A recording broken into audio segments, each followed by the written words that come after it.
ছোট্ট ছোট্ট গাছে একদম অনেক সুন্দর সুন্দর লোভনীয় অনেক বড় বড় সাইজের আম হয়েছে, কাঁচা আম। এই কাঁচা আমগুলো খেতে অনেক বেশি মিষ্টি হয়।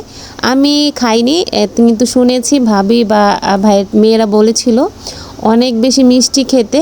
তো দেখতে এত সুন্দর লাগছিল মাশাআল্লাহ, এই জন্য মনে করলাম যে একটু করে ভিডিও করে নেই।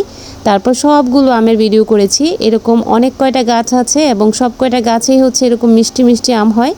তো গাছগুলো কিন্তু সাইজে অনেক ছোট, কিন্তু আমগুলো অনেক বড় মাশাআল্লাহ। এই যে দেখুন কত সুন্দর, তাই না?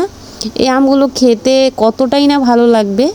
যাই হোক, আবার এই আম যদি খেতে পারি, আমি যদি আবার বাড়িতে যাই আর তখন যদি পাকা আম পাই, তখন খেয়ে আবার একটা রিভিউ দিব ইনশাআল্লাহ।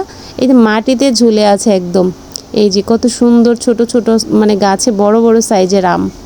তো এই তো বিকেলবেলা এখানে হাঁটতে হাঁটতে গিয়েছিলাম আর ভিডিও করলাম। কিছু গাছে কিন্তু এখনও মুকুল আছে। তো এই তো কেমন লেগেছে জানাবেন।